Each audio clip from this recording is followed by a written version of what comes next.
that I don't know if a lot of people have really ever heard of called the National Drama League, or maybe they have. It's called the NDL. And for a lot of you folks who wonder what the NDL is, well, why don't you talk about NBA? Okay. And then we can put this bad boy together. During the course of the show, I'm going to talk about a bunch of players that are good, that are positive stories. And then we're also going to talk about some, not so much. But let me go ahead and introduce my crew here tonight. We hope you can stay with us through the entire episode.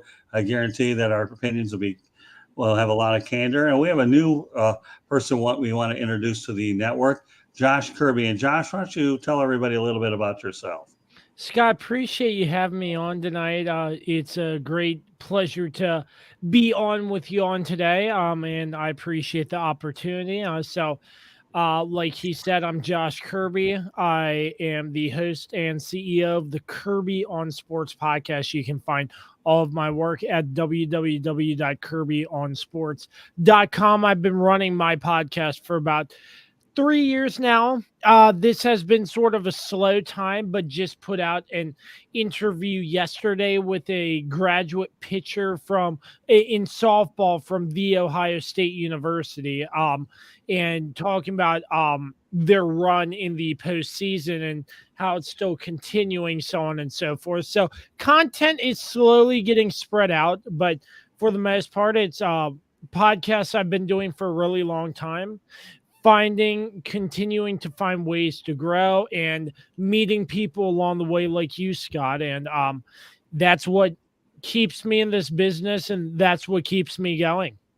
And why don't you let everybody know what part of the country you're in, Josh? I am from the DC metro area.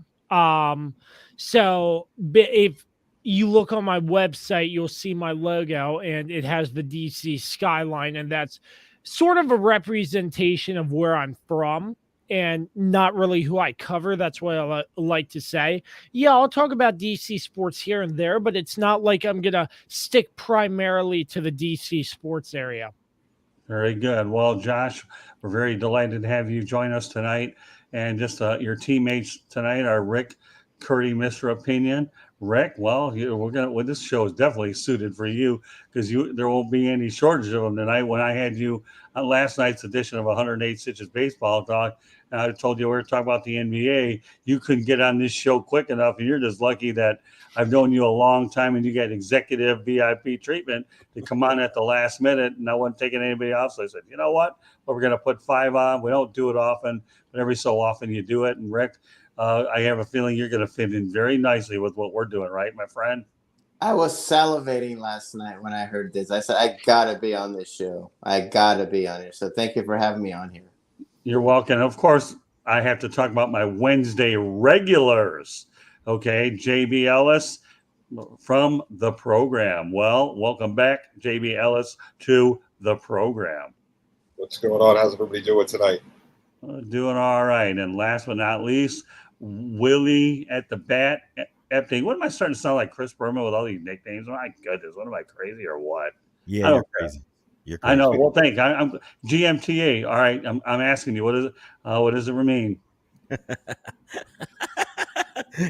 Great minds think alike. Oh my goodness.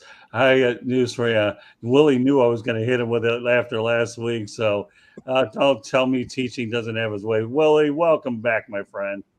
Well, I appreciate you guys having me once again. This is becoming more and more fun with each passing episode. So let's go get it. That's it. All right. Well, let's talk about what's right in the NBA so we can have a little bit of structure here. And I've got a bunch of names. I'm going to go over them all, and everybody can talk about them and comment on individually. What's right about the NBA is a guy by the name of John Morant out in Memphis. My goodness. I was talking to Rick during pre-production that this guy might be one of the few guys that actually will stay in an entire place his entire career because he happens to like playing in that small town where he's the only man in town. And I guess the only way I could compare with Michael Jordan is he came, Michael Jordan, and when you talk about Zion Williamson and Sam Bowie, I'm going to lump these four and then we'll get into more detail where you have a superstar player and a big man and you draft because of the need versus the best athlete. So that's where I'm going to mention the comparisons with Jordan. So me personally, I love Ja Morant. Got a chance to see him in the postseason, and this kid here, I hope he retires a Memphis Grizzly, and I hope he gets a statue outside of Graceland and Memphis as well. So, all right, Josh, we're going to let you go ahead and talk about Ja, since we're starting with Josh talking about Ja.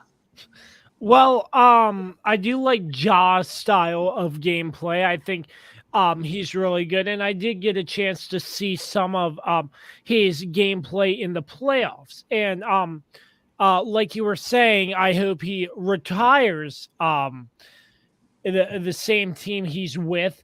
The thing I will say to that is the fact is, just like in any sports league, the NBA specifically is a business. And I feel like more in the NBA and maybe some in the NFL, but a lot more in the NBA from what I've seen in most recent memory, is that the players will tend to voice their opinions a little too much if they want out of their current situation. And I haven't seen it happen. I don't believe, correct me if I'm wrong here, but I mean, I wouldn't be surprised if it comes to a point where if somebody wanted out, they refuse to play, so on and so forth. But I haven't seen that happen personally because I don't really watch the NBA all that often. But a guy like Ja Morant, who is fun to watch and play, and a guy who doesn't really complain a lot. That's the type of player I like to see on an NBA team, not a whiner and a complainer who, if something isn't going right, they're going to be like, hey, I want out, I want restructured, so on and so forth. And for me, at least, we see that happen all the time. All right, Rick, Ja Morant. I love Ja Morant. He's probably the only player I would love to see in the NBA. Like Josh, I don't watch a lot of the NBA because it's unbearable to watch. But he's one player I love to see. He reminds me so much of Allen Iverson. He's small and thin. He's fast as quick. I mean, he's an amazing basketball player. He's got his head on straight. He's so mature for his age. He loves Memphis. I mean, that's a great gig to have, because they have no pro baseball, they have no hockey, they have no football. He's the only show in town, so he's going to be the big star, and I hopefully he stays there, and he'll be the second famous person who was in Memphis. Elvis and Ja Morant. How's that? All right, well, Willie, here, we'll hand it over to you. Yeah, Ja Morant is as or if not even more athletic than Russell Westbrook. I think Russell Westbrook is the most athletic point guard that has ever played in the NBA. Ja Morant certainly is there, if not on his way there. What I love about his game is that he can fly over you, but he can also hit the jumper from the outside. He can also hit the mid-range. He can do it all.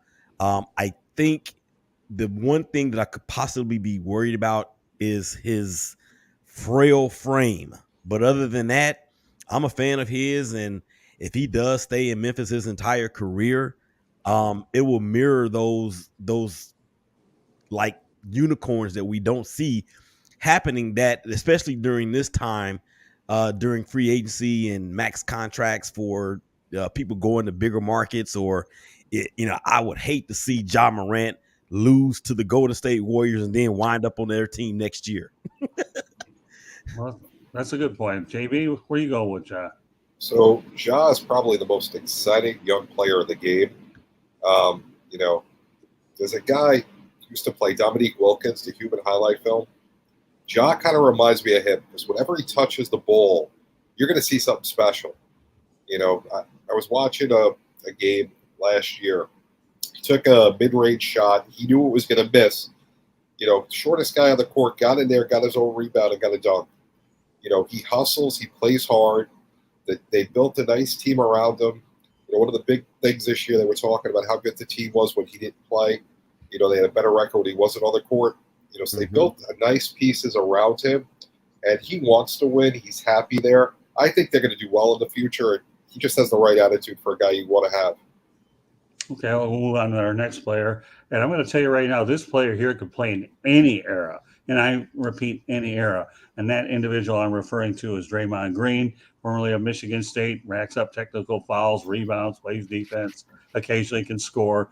And he does win championships, by the way. So, do you know much about Draymond Green, Josh?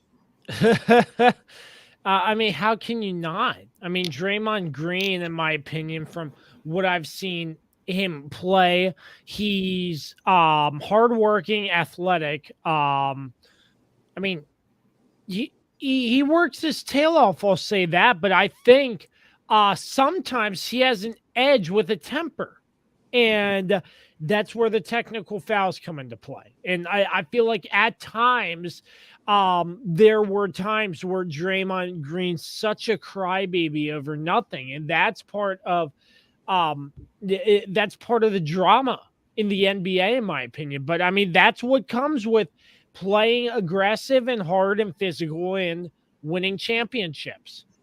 Yeah, he's a little bit of Rasheed Wallace in him with the amount of technical fouls he gets. But you know what? I'll take Draymond Green all day long. Right, Rick?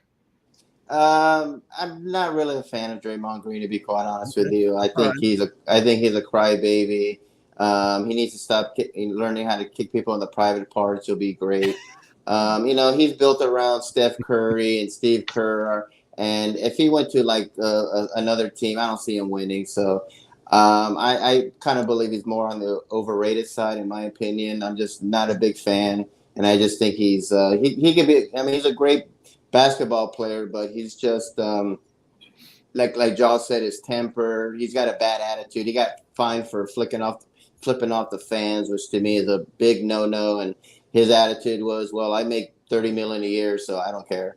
That's just not my cup of tea. So if I hear you correctly, okay, that you feel that he's a beneficiary of the system that he's in. Otherwise, you can really care less about his game for the most part, right? Absolutely. He's part of the system. Go anywhere else, and he will not win. All right, Willie, where are you going with this one? I agree with you, Scott, in the fact that he could play in any era. I mean, if you put him in the 80s, he could be a bruiser still. If you put him in the 90s, he could be a bruiser. Obviously, he's been in the 2000s, but what makes him able to play in any era is the fact that he is a top defender and he can defend 4 positions. Now, in terms of his antics on the court, I don't really care for them. However, he is the undisputed spiritual leader of that team, and we can get into whether or not he would succeed in a different system or not. That's the Tom Brady, Bill Belichick argument, which Tom Brady has obviously proven that he can win outside that system. But as far as Draymond goes, look, man, he is the player that I want on my team. But if I am playing against him, he is the one that I am trying to get tossed out. Well, there you go. I guess I couldn't have said it a whole lot better. So I'll hit you back with the GMTA there, Willie. All right, well, that leaves you out there, JB, to talk about Draymond. Listen, he's definitely the leader of the team. He's the spiritual, emotional leader of the Warriors. But the issue is he has to, with that responsibility, comes things you have to do. And you got to take charge of your temper and your attitude. And, when you look back to the championship they lost against Cleveland, part of it was because of a meltdown he had. You can't do that at the wrong time. It's one thing to do that in game 47 in the regular season, but in the playoffs and the championship, you can't do that.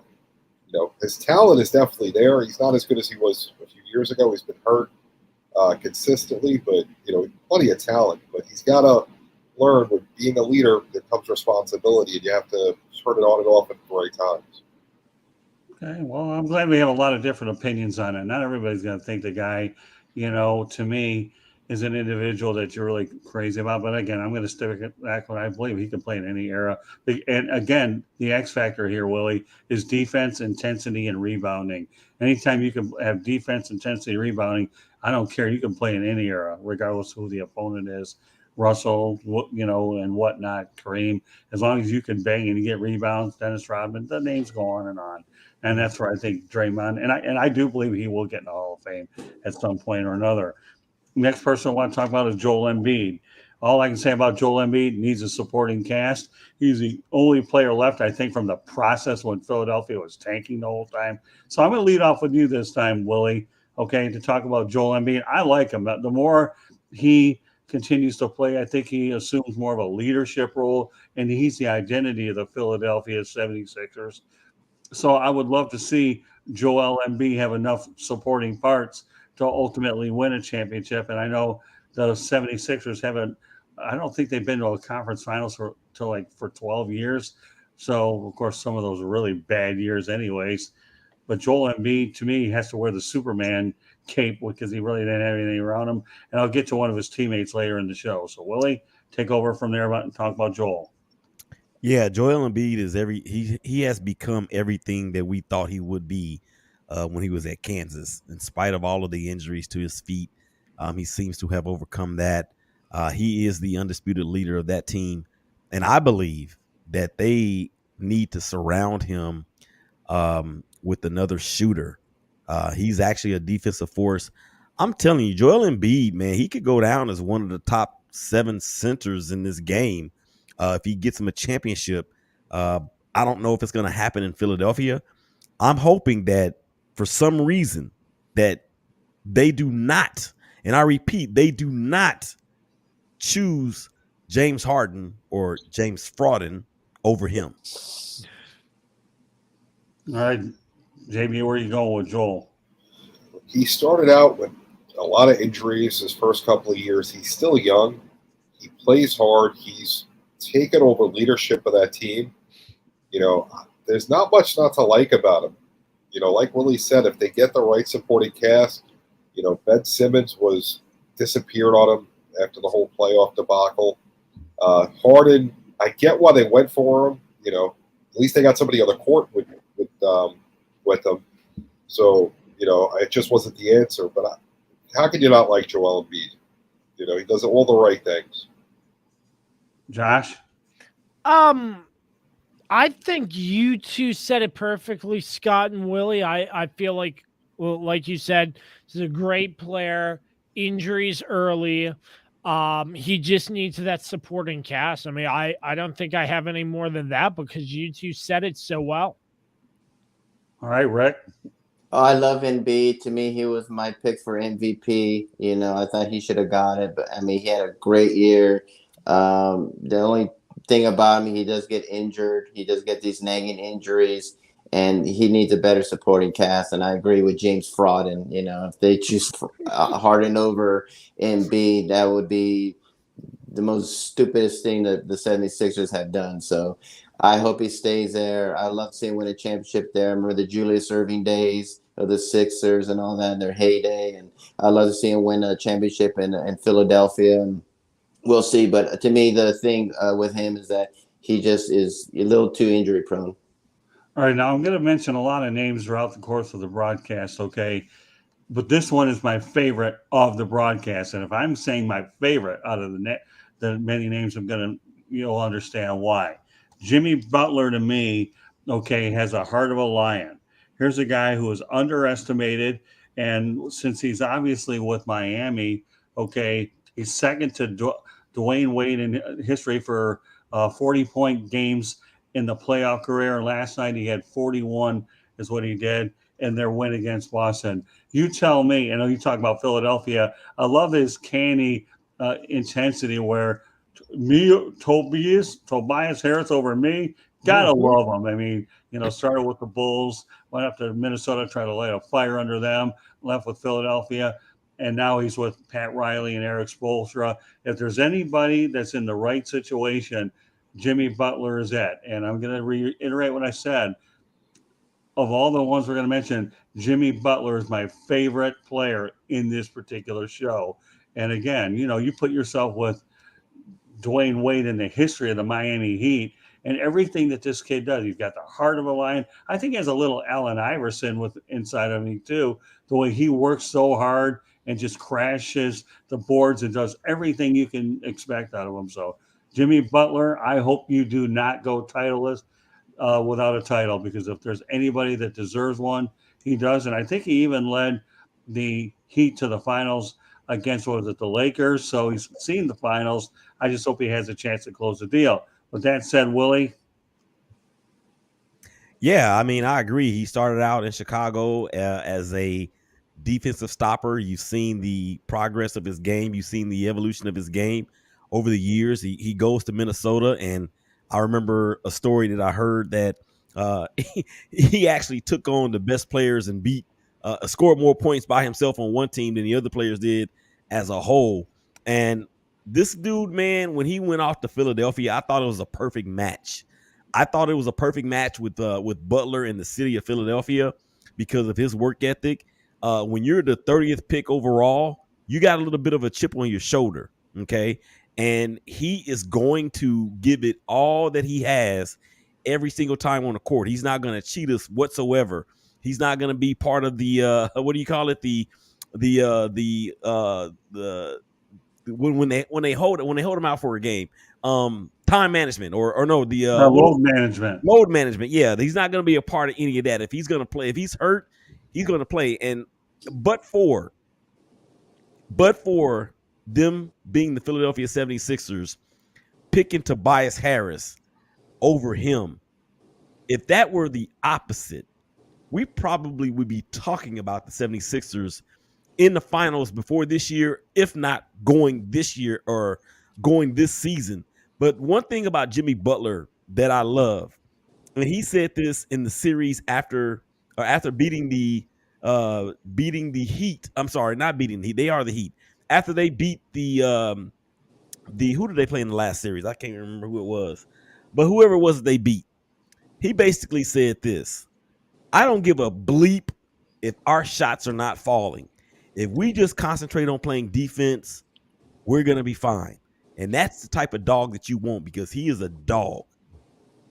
Yeah, well, obviously they made easy work out of Atlanta, that's for sure. So when you think about Butler, though, and Dwayne Wade, I do believe they played their college ball at Marquette University. Mm-hmm. So you've got a little bit of a Marquette connection.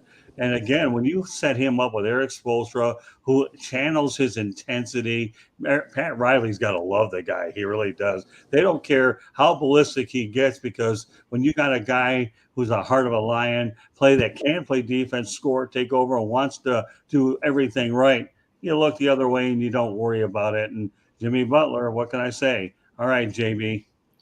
Willie, you got to stop looking at my notes during the show, because he plays with a chip on his shoulder for sure. I'm sitting here waiting to say that. It's 2 weeks in a row. You got to stop this. But no, he's got that perfect attitude. You're 100% right. Him in Philly was the personality to match the city. It's a shame the Sixers went the other way with Tobias Harris. Anyone that doesn't like Jimmy Butler, doesn't like hard work, doesn't like a guy that just wants to win and will do whatever it takes to win, that's the guy you want to have on your team. There's not a bad thing I can say. The only thing, he may be too intense for his teammates, which is scary to think that, guys that are in the NBA don't have that intensity at times, but it's like any workplace. There are some people that are about giving their best effort, and some that just don't want to be bothered, just want to cash the paycheck. Jimmy Butler's not just cashing paychecks. He's doing whatever he can to win. Josh, some thoughts about Jimmy? Jimmy, like JB just said, he's doing more than just cashing a paycheck. Yeah, Jimmy Butler works hard 110% of the time. He puts in extra effort, and it goes to show on and off the basketball court. And like you said, Scott, you just hope he wins a championship before going to a titleist. So, right. I love Jimmy Butler, big heart, not the biggest guy. I think when they picked him over Tobias Harris, he just had a more of a bigger chip and say, oh, yeah, I'm going to prove you wrong, 76ers. And right now they look like idiots. And so I'm glad he's with the Heat. That's a perfect team. You got Spoelstra, who's to me one of the most underrated and underappreciated head coaches in all of sports. Of course, Pat Riley right there. You know, the Heat have won championships. It's in the city, Miami. I think that's a perfect fit for him. So I think it was a blessing in disguise for him to leave Philadelphia and go to Miami. And I mean, he's just a great player. He's electrifying. And he's just a very, very hard worker. And I'm a huge fan of Jimmy Butler. Well, they have a winning culture in Miami. They've won titles before, and all he's going to do is add to it. I've only got 3 more guys I want to talk about on the what's right, and then we'll talk about what's wrong. So I want to make sure we move it along and talk about everybody. And the next one we're going to talk about is Giannis Antetokounmpo. I only have one word to describe Antetokounmpo: Superman. So there you go. And at least he has a title, so he won't go titleless. So with that said, I'll keep my comments very brief, and I do it once in a while so everybody else can say something. Okay. Superman won a title. Rick Curti, go ahead. Great player. He another like Ja Morant, plays in a small market. He seems very, very happy there. He won that championship. When you heard all these people say he's never going to win in a small market, and he proved them all wrong. So I'm happy for him. To me, he's the best player in the NBA. He's just the Greek freak. What can I say? He's phenomenal. He's very well liked, good looking guy, great smile, great basketball player. He just has it all, and he's like one of the blessings. With him and Ja Morant are 2 of the big bright spots in the NBA. All right, let me add one little nugget out here, and it'll be a Denver nugget that we do mention, but this is a real nugget here. When I was covering the Detroit Pistons, John Hammond actually used to be Joe Dumars' assistant, and John Hammond is the guy that drafted Giannis Antetokounmpo for the Milwaukee Bucks. So I just thought I'd throw that out there as well. So with that said, I'll pass the baton over to Josh this time, and let's talk about the Greek freak. Giannis, he's a hard worker, very humble, probably one of my favorites in the NBA. Okay, JB? Quick story, and this is why I love him. You know, someone asked him why he's not very friendly with all the other superstars, because you look at the NBA, all the big name guys are all very friendly. He said, I'm not here to make friends, I'm here to win. You know, that doesn't mean he's disrespectful to any of them, but he doesn't care about all that. He just cares about winning. That's all you want in your superstar. He just has to learn how to shoot from the outside, and he'll be an unstoppable force. Plus, he's working to improve his free throws as well, so at least he's got a little bit of a gym rat quality. So if he sees a weakness, he's going to work diligently to try to fix it. All right, Willie. Yeah, I mean, he I apologize to that dude over and over and over again, because I was one that said that he was not a superstar. That was 3 or 4 years ago, but he quickly put that to bed last year after winning the championship. He's a 2-time MVP. He's a finals MVP. He's a great overall dominant player who really, his arrow really, guys, are still pointing up as he continues to evolve and work on his game, particularly his outside jumper and his mid-range game. He can do it all. He kind of reminds me of a more athletic and bigger and more dominant Kevin Garnett. You know, Giannis might be one of those guys who I can actually say could play in any era too. And I can't say that about a lot of guys on this list, but you know what? I might be able to say with his athleticism and freakish athletic ability that I would actually say that Giannis to me could play in a lot of different eras. But we'll never know. It's just a hypothetical and nothing more than an opinion. So we'll talk about Luca Doncic. I know earlier today I like to watch the Wednesday show of First Take because I get to see Mad Dog Russo debate Stephen A. Smith. And Mad Dog made a very interesting comparison between Luca Doncic when he compared him to Larry Bird. Now, I don't know how valid of a comparison is, except for the fact that they can both shoot. And, of course, Larry Bird has always been one of my all-time favorite athletes because when he was the head coach of the Indiana Pacers, I once asked him a question. I said, listen, Coach Bird, I realize you're not the most athletic guy in the world, but what makes you better than a lot of your competitors? And it was very polite when I asked him the question. He said, Scott, I like to think 3 steps ahead of everybody else. And I was fine with it. Shook his hand. Thank you very much for the word of wisdom. And I've always been a firm believer that I have a tremendous amount of admiration for Larry Bird. With that said, staying on point, Luca Doncic, Larry Bird. All right, Willie, do you see any comparisons between these two or not? Well, I've had a chance to talk to Luca in person. I've seen him up close in person, his game. He is a very, very humble individual who's a superstar. And when I had spoken to him, he was only in his second year in the league. And at that point, you could see, hear, and feel the maturity that he brought over from the EuroLeague. Comparison to Larry Bird, that's a bit of a. I think. Well, I mean, they're about the same size. Maybe Luca may be a little thicker. Bird is an inch taller. Bird can definitely shoot the ball better. I think Luca is way more of a playmaker than Bird could ever hope to be.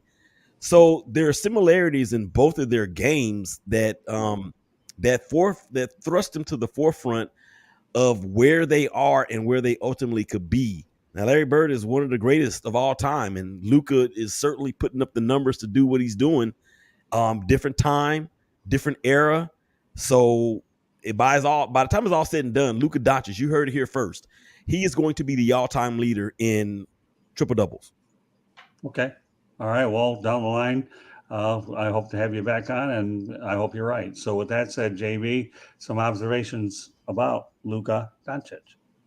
Just an amazing athlete. He does everything. He can score, he can rebound, he can pass. He does whatever needs to be done.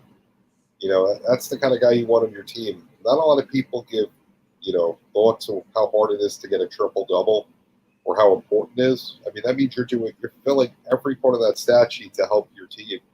And he does it consistently. It's not, not something that you look at and say, wow, he just doesn't do it. Great player. He's only going to get better. He's still young. Yeah, it doesn't hurt that he's being coached by Jason Kidd, who, by the way, was Coach Giannis as well. A little bit of a crossover comparison, but in that sense that Giannis was coached by Jason Kidd and now Luca as well. Of course, Rick Carlisle did a good job out in Dallas. So, Josh, any thoughts about Luca? I don't really know much about him, but I will say after watching some highlights from the playoffs, he's a tough competitor. And I'm too young to make that comparison between him and Larry Bird. But what I do know, he's a tough competitor. And the Mavericks are on to the next round of the NBA playoffs. And I think Luca played a huge part in that. Josh, I can hardly tell that you were too young to make that comparison to Larry Bird, but I'm glad with that little baby face look of yours and your hat going the other way that the word Larry Bird and Josh Kirby, okay, but that's okay. We're glad. If I could, I just have a quick story about that. Sure, go ahead. Okay, so my father, back in the day, he grew up in Northern Virginia, like I did. And back in the day, when he was a teenager, early 20s, he looked exactly like Larry Bird. 100%, no joke. My dad's buddy and a friend of mine are at a bar in D.C., and my dad's buddy goes up to the actual Larry Bird, and he's like, hey, you look like my friend, and blurted my dad's name. And my dad's other friend with him, he's like, that's Larry Bird.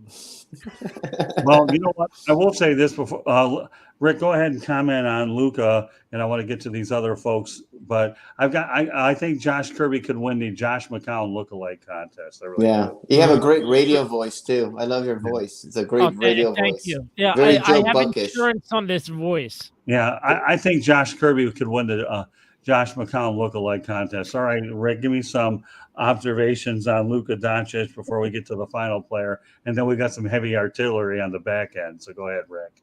Luca's a great guy. I mean, he's like 24 years old. My goodness, he's not even hit his prime yet, and look what he's done. The Larry Bird comparison. I mean, they're both white. I mean, that's all I can say about them, and that's the only comparison I can say about them. They're both white, So I mean, but he's different from Larry Bird, in my opinion. I mean, Larry Bird to me is the greatest shooter of all time. I mean, he was just Mr. Clutch. And I like Luca. I think he could do a lot more. I think he's more athletic than Larry Bird.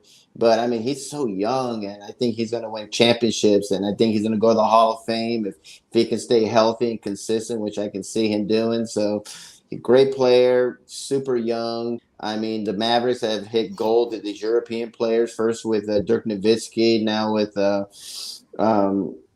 Jokic. So I mean, they're both great players, and I like them. I like him a lot, and I just think he's another uh, future bright spot with a Greek Freak and with John Moran as with the NBA. Okay, and the last guy I want to get to on the what's right, or of course not in your eyes with Draymond Green, right? But for the most Yeah. part, the what's right, okay, of the list is Jokic. So I will say one thing: I used to work with Brendan Malone when back in the day when he was the assistant coach with the Detroit Pistons, and now of course he's playing for Michael Malone. All I'll say about Nikola Jokic, and I'm going to let you guys talk about it, is I think he was the right guy to win the MVP award, and he just doesn't get a lot of publicity because he plays on the West Coast, and he plays in a tough conference. So the right man won the MVP, although Joel Embiid could have made a good case for it as well. And Nikola, he means an awful lot to the Nuggets. I'm leaving it at that. Willie, you're from the Western Conference, is more up your bag, anyways. Yeah, I mean, when you talk about the Joker, second straight MVP award, he probably deserved it more this year than he did last year. I actually had Joel Embiid pegged as the winner, but when you break it down in terms of what they both had, even with the drama that Embiid had in Philadelphia with the whole Simmons thing, Nikola Jokic, he did not have Michael Porter Jr. or Jamal Murray. Jamal Murray, none of this year, and MPJR for a good portion of the year. And he was able to do what they did, help them do what they did, and go into the playoffs before they got gentlemanly swept by the Warriors. But this dude is the real deal, man. And it doesn't matter how ugly we as fans may think his game is. This dude just performs. JB? Can't say it any better than that. He just goes out there, does his thing. He's a hard worker. He doesn't really say much. He leads that team. And, they had unfortunate injury issues. They probably overperformed with their injury issues, and largely because of what he did this year. It's really the best thing I could say about him. And they're going to be a really good team. The Western Conference is loaded, but they're going to be a very good team for years to come, having him anchor that team. Josh, any thoughts of Nikola? I agree with JB and you, Scott. He's a hard worker, but I just don't think he gets enough publicity. The more publicity he gets, maybe the more well-known he will become, but he's a hard worker. He's tough. Rick? Phenomenal player, very underrated, very unappreciated. He plays in Denver, loaded conference. Doesn't have the biggest personality. That's probably one of the reasons why he's so underrated.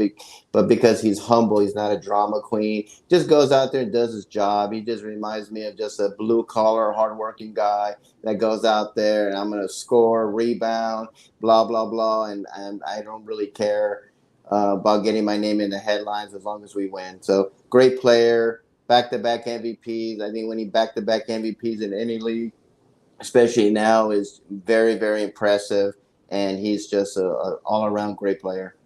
All right, now the part of the broadcast everybody's looking forward to, okay? These names, okay? We're going to lead off with Kyrie Irving. And let me go over a little information about Kyrie Irving. And I was so happy that it happened, that Nike is unlikely to extend his signature shoe deal to Mr. Part-Time Player. Okay, he didn't want to go ahead and get vaccinated. No problem. I'm only going to play 29 games and play New York, okay? You left people hanging. You can't leave Kevin Durant out there all by himself when he went there because of you in the first place. And I know a lot of this is going to be addressed in the future CBA with guys playing whenever they want, load management, as you were alluding to. So everybody gets to take a crack at Kyrie Irving. I'll just say one thing about Nike. Cheers, Nike. You got to start taking away money from these guys if they don't play, because you can't represent the brand if they're in the locker room and not on the court. So Kyrie Irving, lead it off there, Willie. He is a phenomenal player. He is one of the clutchest shooters that I've seen. His handle it mirrors that of my favorite all-time player, which is Isaiah Thomas. With that being said, Kyrie Irving is unreliable, unpredictable, and just flat out undeniable. Undeniable when it comes to his availability. And Nike taking away their money or not renewing his contract or whatever, stay tuned because there's going to be more of that coming. But other than that, you can't. This dude has missed more games in the last 3 years than he has. I don't know. It's weird. And from all accounts, I mean, everybody that knows him seems to say that he's a great guy, but he just wants to play part time. I guess I don't know. And then on top of that, he thinks the world is flat. But here's the thing, Willie. Okay, he's missing him for different reasons. 1 minute it's a vaccine, the next minute it's this, the next minute it's that. And the reality of the situation is how many people would love to be able to play in the league, and this guy is finding ways to not play. Again, whether it's vaccine or whatnot, we're just going to put an etc. next to Kyrie Irving about ways to invent ways to miss games. All right, JB, take it from there. Listen, as far as Kyrie goes, if he can play defense, I'd have a lot of respect for him. Having him on the court, you only got 4 guys playing defense. Offensively, he's a great player. As far as who he is as a person and all that, listen to the JJ Redick podcast a couple of years ago. He's got a great personality, Kyrie. Really interesting to listen to. Before I listened to him and heard that, I was kind of like, I don't really like this guy. After listening to him for the hour, it was a great learning experience. I don't necessarily agree with him. I kind of understand him a little bit more. He's out there. He's got his own beliefs. But, at that point, I don't really care.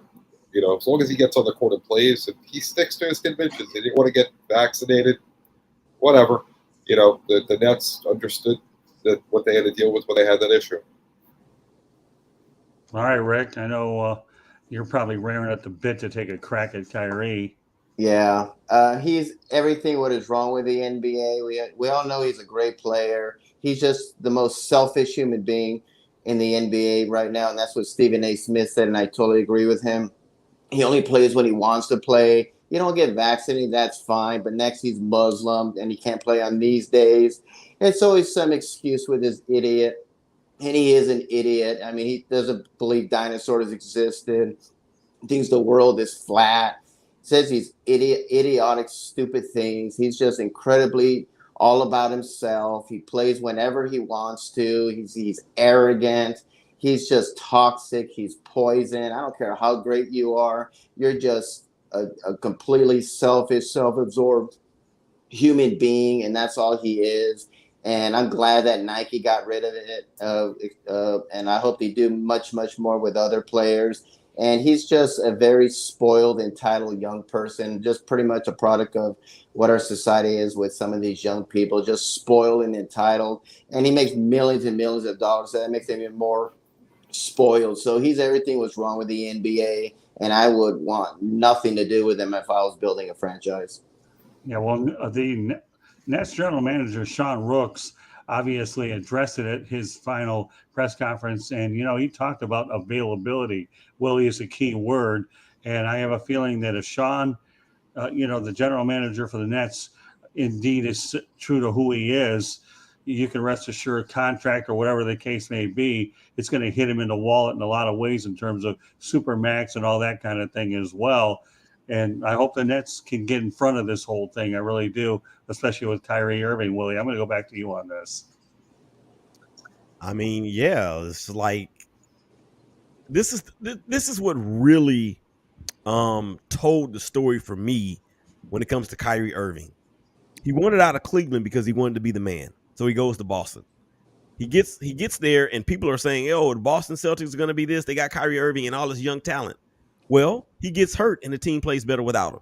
Then he lies to the fans out there and says, "Yo, I'm coming back. I'm not going anywhere." And then what does he do? He ends up in Brooklyn. So then he gets to Brooklyn, and he only plays a handful of games. He's responsible for getting Kevin Durant there. He's responsible for getting James Harden there.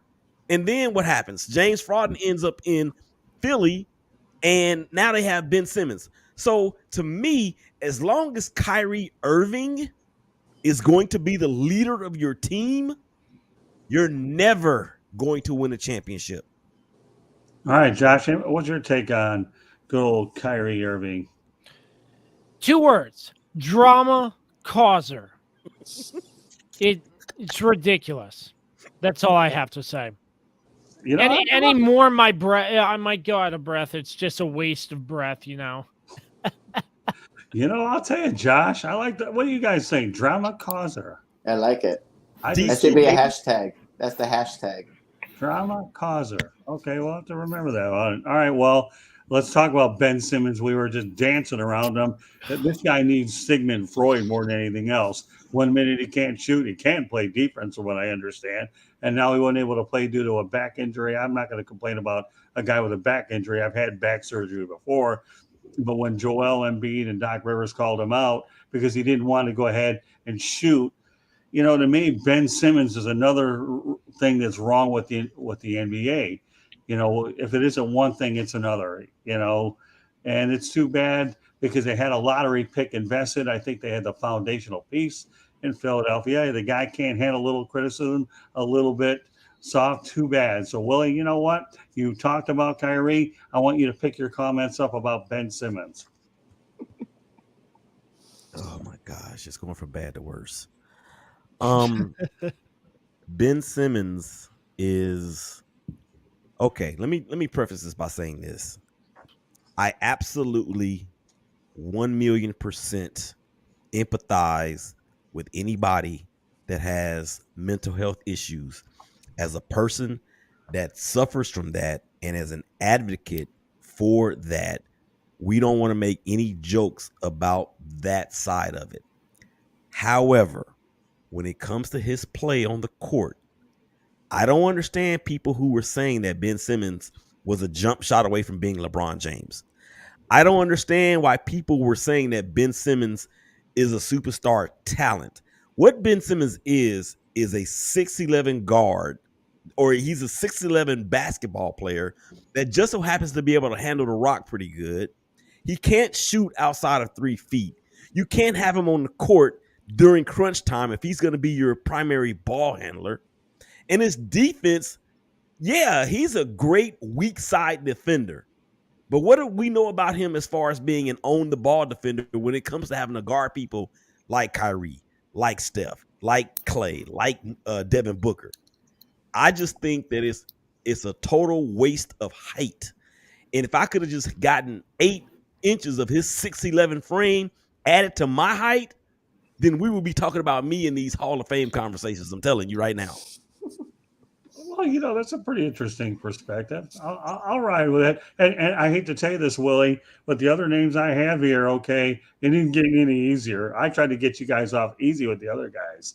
So, but that's okay. What we have here is we have a lot of drama causers, okay? And we're just getting, things are more interesting. But, yeah, to me, Ben Simmons, there's a lot of TBDs to be figured out with them. JB, where do you want to go with the Ben Simmons saga? Listen, I get the mental health thing. By all means, if you're suffering from mental health, I'm not going to ever put you down for that. But to me, the bigger problem comes from Doc Rivers after that game when you're in the press conference, and you're the head coach of the Philadelphia 76ers, and you don't defend one of the guys that they're calling one of your star players. You don't necessarily have to say he had a great game, but you got to protect him because you need him. He's the core of your team at that point. So it starts with Doc Rivers there. Then Ben handled it horribly, saying, "Oh, I don't want to play. I want to be traded." So he already diminished his value until it got to the trade deadline and they traded garbage for garbage, But I don't know. I mean, I don't see how he rectifies his career. I thought he had a shot if he came to New York, to Brooklyn, got on the court, showed that he wanted to play basketball, followed Steve Nash and learned maybe to shoot a little bit, maybe hit the gym and just tried. Maybe that would help rebuild. Because if you win in New York, people love you. But I think after what he did last year, he's going to have to come out next year, show he's serious about wanting to play. Being in New York, people will have a short-term memory if you win. So if he comes out there and they do well, and he's a contributing part to the Nets doing well, it'll change the image of him. But at the same time, the past, I I blame Doc for a lot of that. Well, you can't throw your player under the bus, especially publicly. That doesn't help matters any either. But the guy's suing Philadelphia, what, $20 million to try to a grievance. We'll see where that one goes. Good luck. And you're talking about a lot of these guys that are actually being paid 30 to 35 million, not available to play. So, and many of them as well. So those are some numbers I'll throw. All right, Josh, some quick thoughts of Ben Simmons. If you're going through mental health issues, yeah.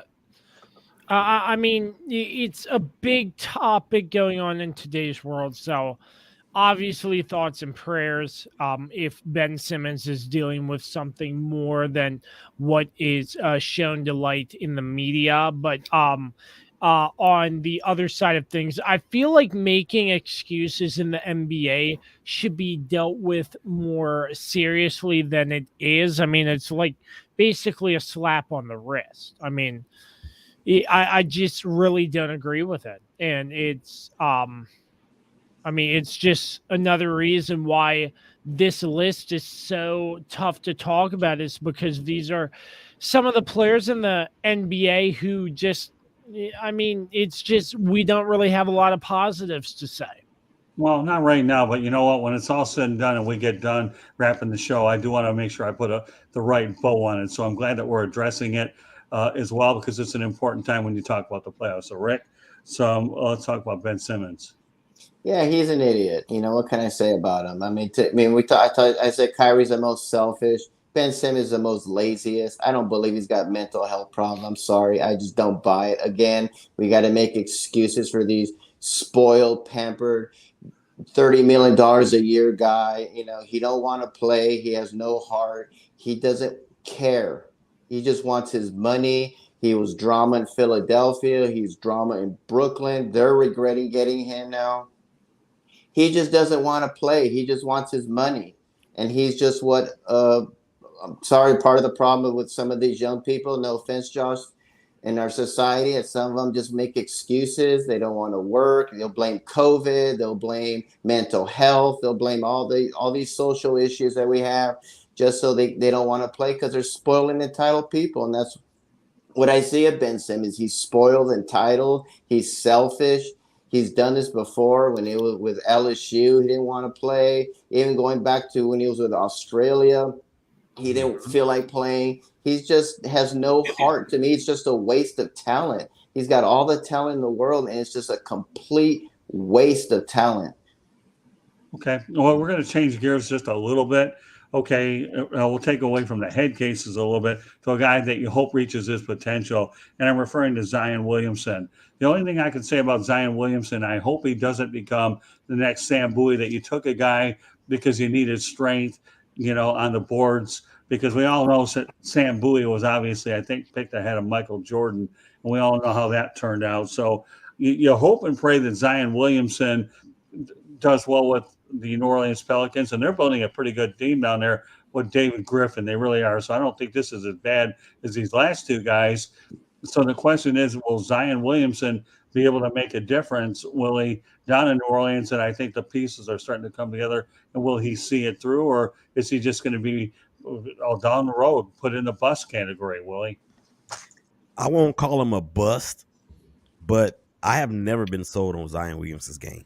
Okay. Never. He's always been the best player on the court.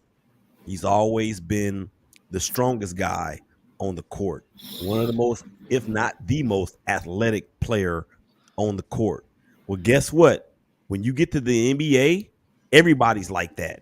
And you ain't by yourself out there like that.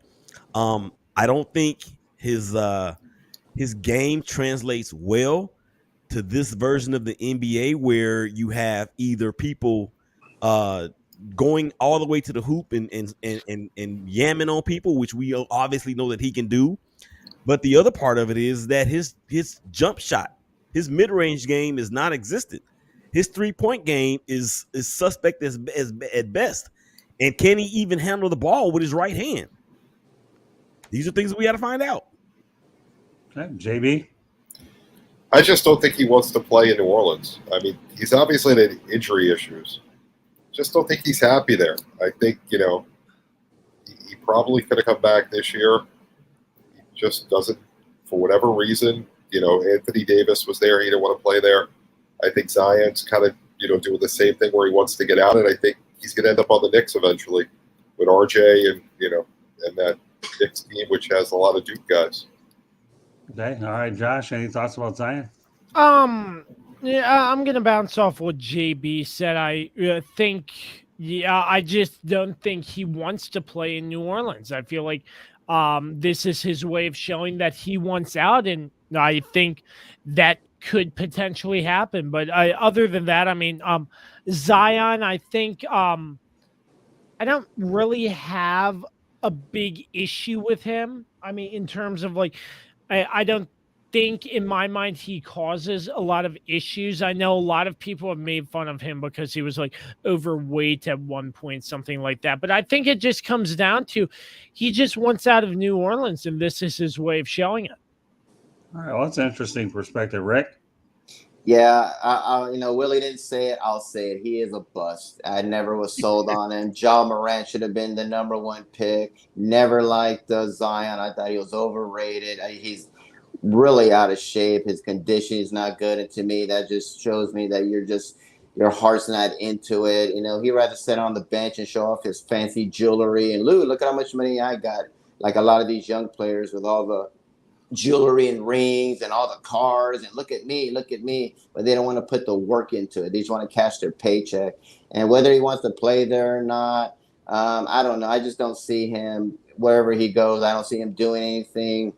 I think he's just so injury prone. I think Sam Bowie is a great comparison, Scott. He is a lot like Sam Bowie, except Sam Bowie had heart, and I just don't see that in Zion. I just see him as just another spoiled, pampered, rich guy that just wants to cash his paycheck, and he's a complete bust.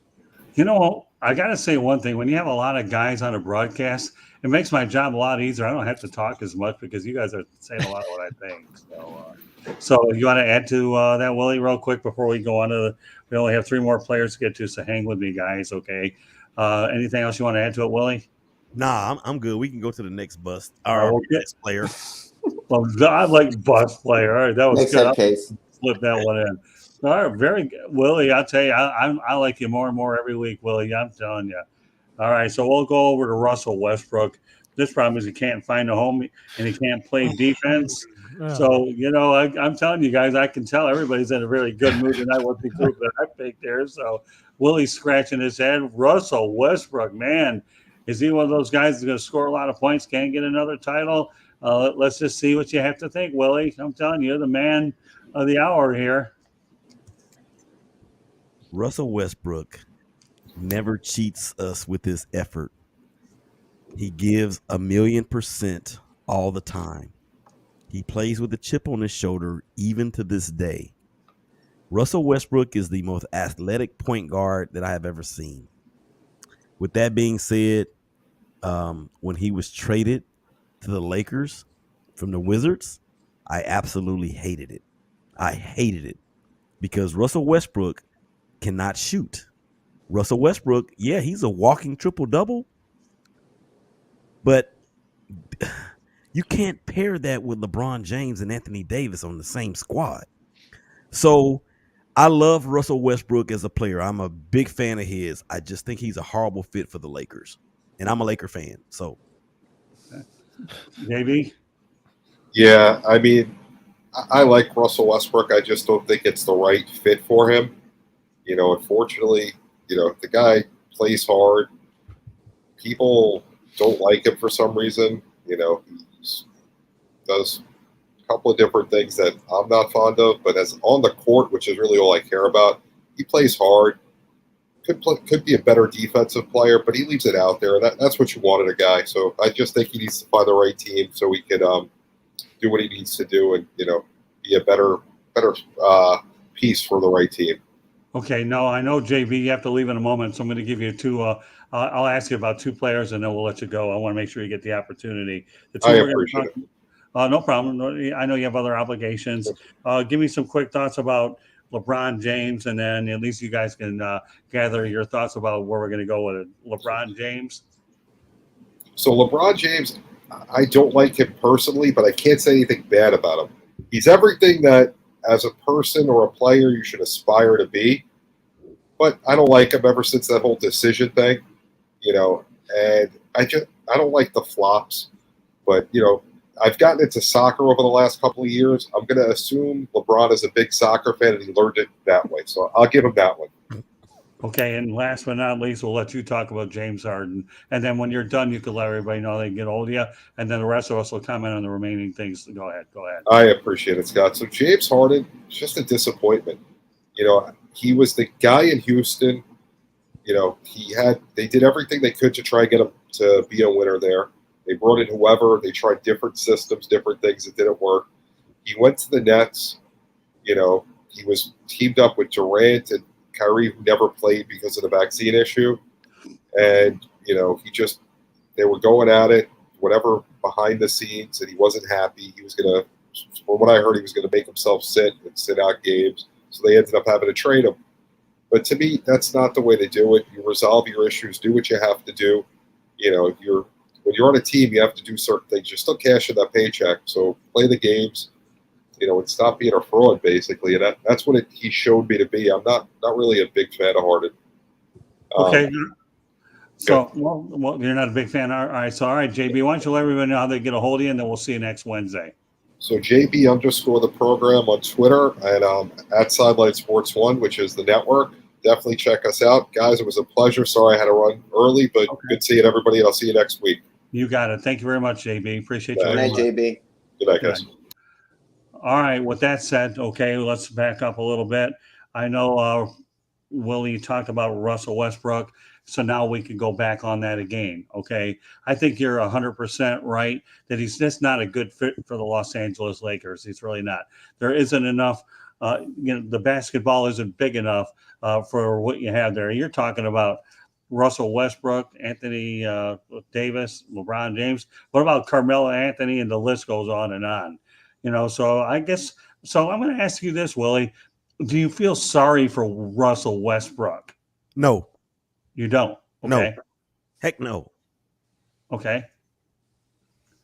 Josh, some thoughts about Russell Westbrook? Man, you're going to love this. Being a Wizards fan, I had a lot of joy in seeing those consecutive triple doubles. It just felt like a dream come true. And it was like there was this sense in Wizards fans, not necessarily me, because I'm a realist, but Wizards fans, oh man, Russell Westbrook's killing it. The Wizards are going to get to the NBA Finals and win the whole thing. But I mean, obviously that ended up tanking and crashing and burning, and the Wizards trying to find the right pieces to fit into the puzzle. And the best thing for the Wizards was to trade away Russell Westbrook. And now Russell Westbrook is not doing so well because of what Willie said, the group he is a part of. I mean, it's like fitting it's like one extra piece to the puzzle. Like there's not really a place you can fit him in because there's so many big names on the Lakers. It's like there are too many weapons and they can't utilize all of them. So nothing negative. Yeah, actually, I do have some negative things. The drama part of the league is Russell Westbrook's outbursts. I know as a Wizards fan, I did see him outburst at a fan in the stands and ended up getting fined for that. So that's the drama part of Russell Westbrook. I think Russell Westbrook complains a lot about the fouls. I remember back when Westbrook announced he was signing with the Wizards, I was like, this is bad. This is going to be bad. And my buddy was like, oh, yeah, the Wizards are going to be in contention for the playoffs now because of that. Not true at all. And the Wizards won out big with that trade for Westbrook to the Lakers. But it's just one too many pieces in the puzzle. And it's a lot with Russell. All right, Rick, some thoughts about Russell Westbrook? He's actually my favorite player on this list. I think he's great. I love his passion. I love his drive. I love he just goes out there. But like these guys said, he's just in the wrong team. I blame LeBron for all this. He's the one that put this ragtag group together with Carmelo Anthony and Dwight Howard and these aging fossils on a team. He's just in the wrong place. If I was Russell, I would want to go back to Oklahoma City, where he started, where he was beloved, another small market. They don't have any baseball there. They don't have, they have the Sooners, and that's it. It was the Thunder. The crowd is phenomenal. They love Russell out there. He's a massive superstar. You don't have to be a big star and be in a small market. Look at the Greek Freak, and other, look at John Morant. They're in small markets. So Russell needs to go back to Oklahoma City where he can just dominate. They'll love him. And to me, if he can just cut out all the drama and I don't know who dresses him. But if he can cut that out, and go back to Oklahoma City and just dominate like he was doing before, man, he's going to go to the Hall of Fame. Well, Rick, I got to tell you, you do give me a very good segue here. Okay, right, Mr. GMTA. Okay, I got to have Willie GMTA. We're going to give him a new nickname to GMTA to go along with what he has. Great segue, though. I have a problem with LeBron James, the de facto general manager. He didn't get away with it with Pat Riley in Miami. Pat Riley let him know, okay, that LeBron, your role is to play, and my goal is to be a team builder. And we all saw where that went. So no, LeBron James, okay, your job is to put the ball in the hole or pass it and help us win, and I will do that. But the de facto general manager for sure. Yes, he's got 4 titles. He had to run to Miami to get 2 of them. Okay, and then, of course, he's got one with the Lakers. And I think the best title that he had, to me, was when he had won it in Cleveland. But I want to go back to Russell Westbrook for a quick second, okay? I think he should go back to Oklahoma City. He really should. No pressure there at all. And, they will appreciate him a lot. So that's an excellent point, Rick. It really, really is. That if there's ever a place where Russell Westbrook should finish his career, it should be there. Now, so let's talk about LeBron James. Because let's face the reality, he put that team together that brought Russell Westbrook there, and it's unfortunate because I do feel sorry for him. When you look at the fact that Frank Vogel is a heck of a coach and lost a job, he should never have lost that job because he didn't assemble that roster. It was his job to coach it. Since, Willie, you're a big Lakers guy, I've said a mouthful, then again, I usually do anyways. You want to go ahead and give me your thoughts on that? Yeah, LeBron James, the GM, no, he should never have he should never have a majority rule or vote in something like that ever again. I think he's done winning titles, not just in LA, but in his career. I don't think he's gonna ever win another title. There have been rumblings that he could go back to Cleveland, but he will be a 38-year-old unrestricted free agent after this season, or 39 at that point. Going back to Cleveland at that point, they got a lot of nice young pieces there, but LeBron James, in my opinion, he's not, and I repeat, he is not the best player that I've ever seen. That distinction goes to Michael Jordan, and for always and forever will be. Well, I'll tell you the best player I've ever seen, or I'll go with Magic Johnson, but that's just my opinion. Right. Okay. All right, Josh. Yeah. So LeBron James, obviously, can't really say anything bad about him because of the fact of the matter. He's such a good player. I'm not gonna bring up the Jordan versus LeBron debate, anything like that. But in this modern era, right, in this modern day in the NBA, I mean, he's done so much for the league. There's not really much negative I can say about him. He should stick to playing, not being the GM.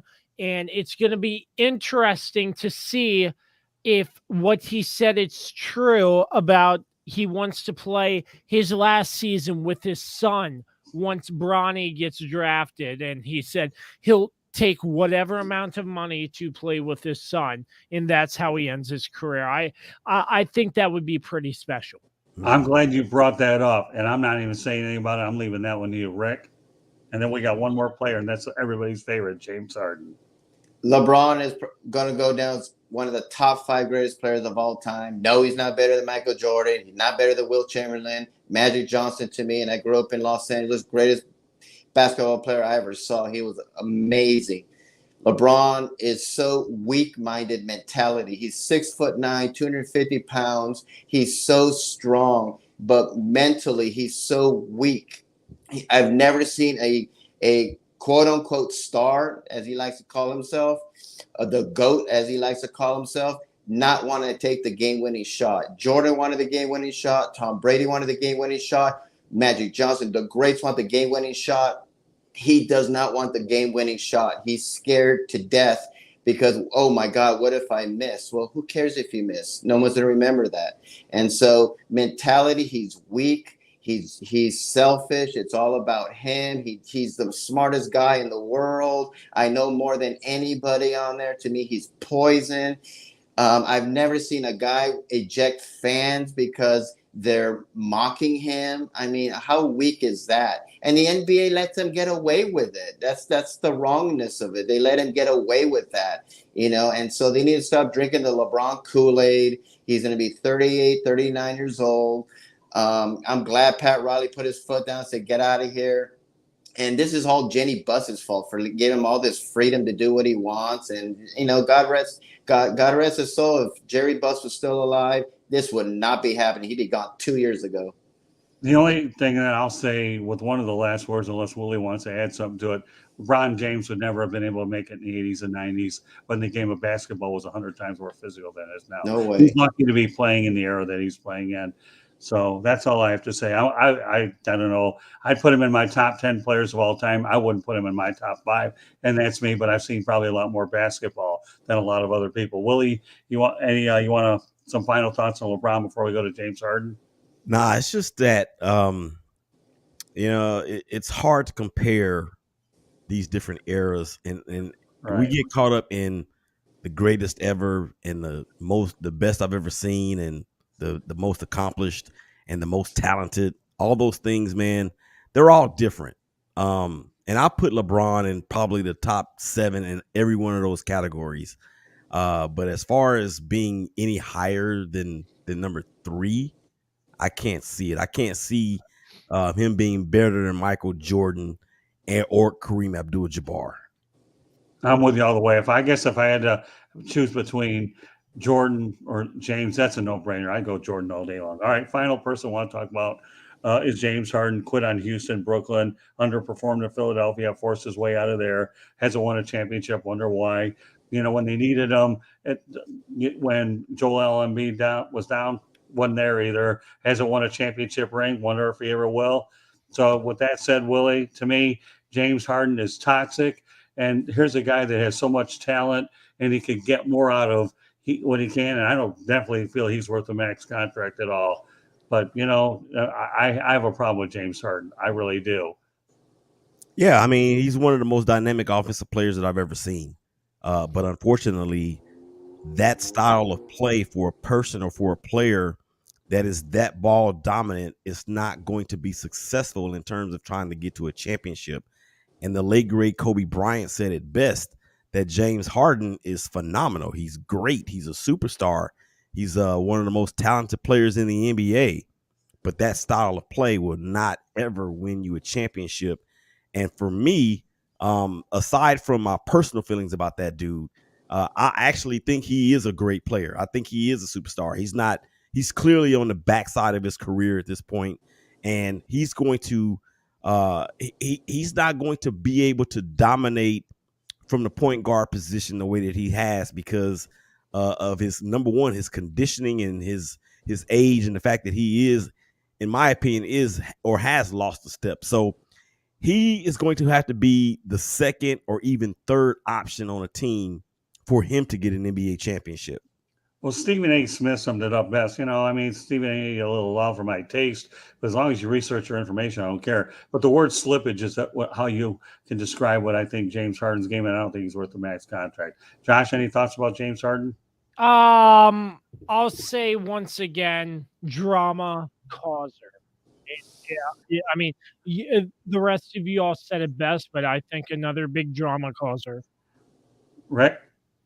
Yeah, he's cancer to a team. I mean, everywhere he goes, he causes cancer. I mean, he caused it with the Rockets. He caused it. He's going to cause it again at Philadelphia. It's just a matter of time. Of course, with Brooklyn. Everywhere he goes, it's all about him. If he spent more time on the basketball court than he did in strip clubs, he'd probably be the greatest basketball player that ever lived.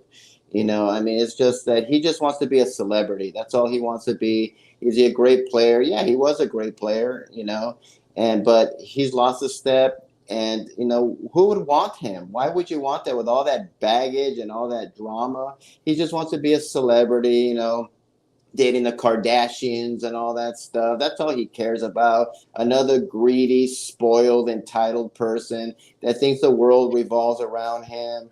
And he's just he's a choker. We've seen what he does in the playoffs. He cannot win in the playoffs. He chokes. He choked again. And, you can tell Embiid, it's just a matter of time that he wears out his welcome at Philadelphia. And Bon Voyage, I never want to see him play again. I cannot stand him. Well, I guess I could say one thing is there's a guy like Charles Barkley. He does a lot of our talking for us because I think a lot of people I love watching Charles Barkley on the air. Me too. Because you know what, Willie, what I like about him is he played the game hard. I love Charles Barkley played hard. And the only reason he didn't win a championship, he played against so many great players, but at least he was on the dream team. So Charles Barkley is the voice of the people. Okay, is what I think that he is. So people wonder, why would I bring on such great players to start it and then talk about these other personalities on the back end? Now I'm going to give you the real reason why I actually structured it this way. When I was back, before I started covering the bad boys when the NBA ended up getting good, I watched the NBA nearly go bankrupt. And I mean, repeat, bankrupt until Larry Bird and Magic Johnson rescued the league. That's why I did what I did when I structured this broadcast at the beginning, because the NBA has a lot of great things to look forward to. And we talked about that. If you folks out there that are watching this show have the stamina and strength to get through this show, and I don't talk a lot about NBA, but once in a while I do, then more power to you. To me, that's better than the 24 hours of Daytona with an endurance race watching this broadcast, okay? But remember, Larry Bird and Magic Johnson turned around the NBA, went broke, okay? I remember watching these games on tape delay.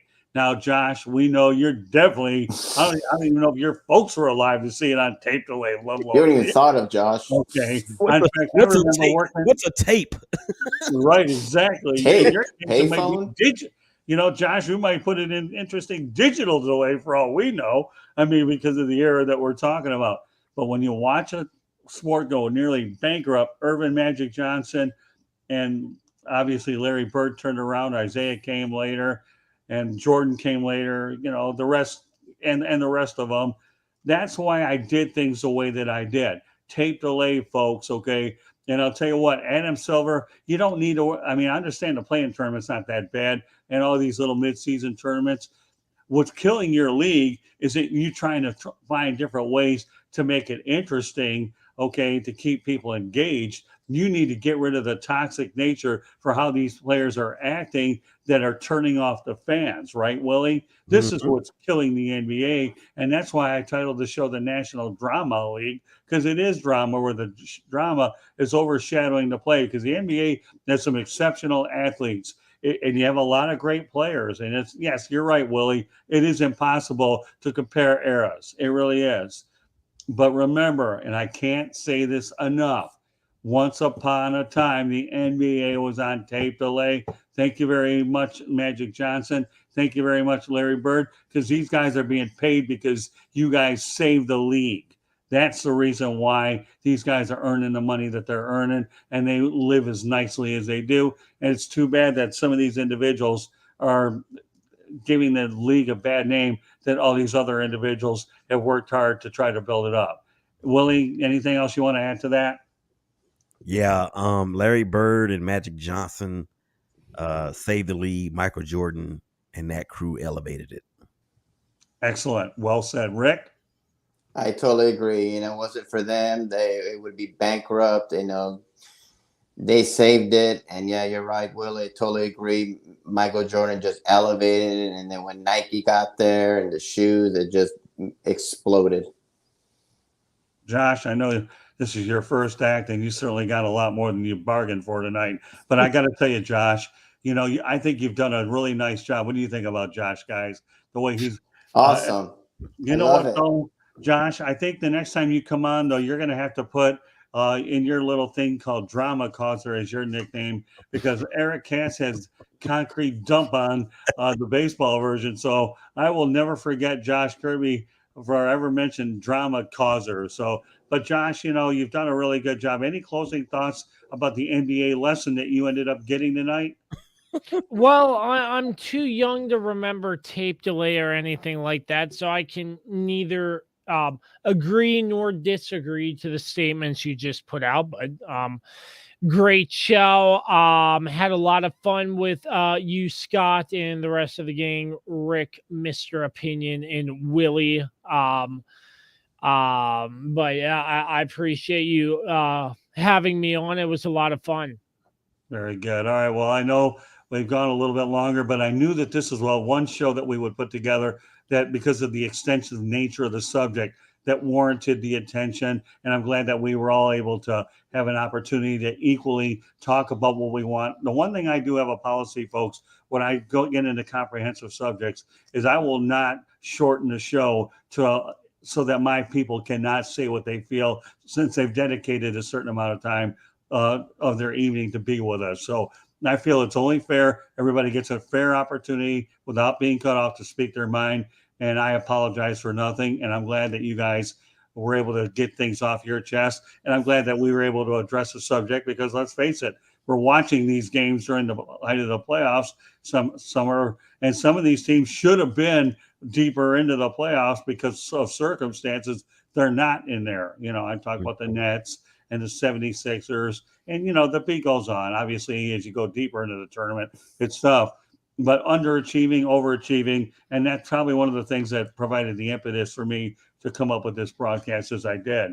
So with that said, okay, Rick, or actually, we're going to lead off with you, Josh. Why don't you let everybody know how they get a hold of you, and then I'll go ahead and let everybody know if you're watching the show here. All of our information is on here.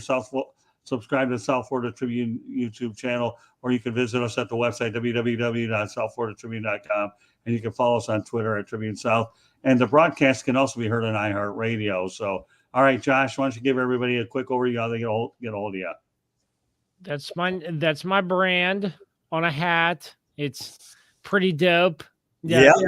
I think Mr. Opinion would look good in one of these. You too, Willie. I want to look dope too.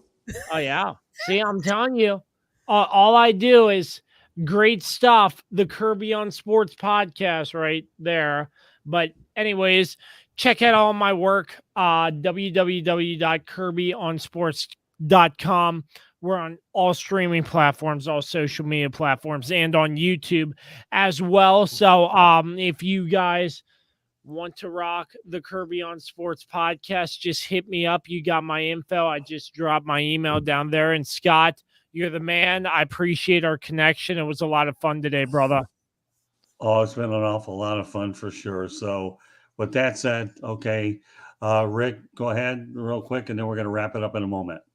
You can find me on my website at www.charlottebats.com. We have a petition on there, and love for people to go on there and sign it. Trying to bring Major League Baseball to Charlotte. I'm also on Facebook at Charlotte MLB, Charlotte Bats Baseball. I'm on Instagram at Charlotte Bats, Twitter, Charlotte Bats Baseball, and also on LinkedIn under Rick Curti, Curti. Okay, well, all right. With that said, okay, Willie, one last time. and then I'm going to wrap it up in just a moment. Yeah, I didn't know that you were the Charlotte Bats, Rick. I mean, I followed That's you on me. Twitter and you didn't give me a follow back, so I owe I'm you. sorry. I'll find you. I'm sorry. Yeah, but and Josh, I see your message, man. Definitely we can do that. You can find me on Twitter, Shakeback Media Group, Instagram, Shakeback Media Group, Facebook, the Shakeback Media Group LLC.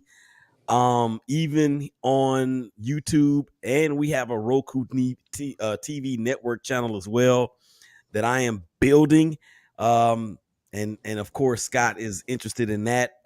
So yeah, we're trying to partner with people who want to get their brand expanded. You can bring in your own sponsors, the whole nine. Roku TV has a viewership reach of up to 40 million people. All right, and I'll leave it at that. With you, one last with us, www.southfloridatribune.com. You can email us at southfloridatribune@gmail.com. Reach me on Twitter at Tribune South. And please, once again, don't forget to subscribe to South Florida Tribune YouTube channel. The title of this broadcast is the National Drama League, the NDL. So on behalf of Rick Curti, Josh Kirby, Willie Epting Jr., my name is Scott Morganroth. Thank you for joining us on this edition of the Sports Exchange. Until the next time, good night, everybody. God bless, and thanks for staying with us. Have a good night, folks. Good night.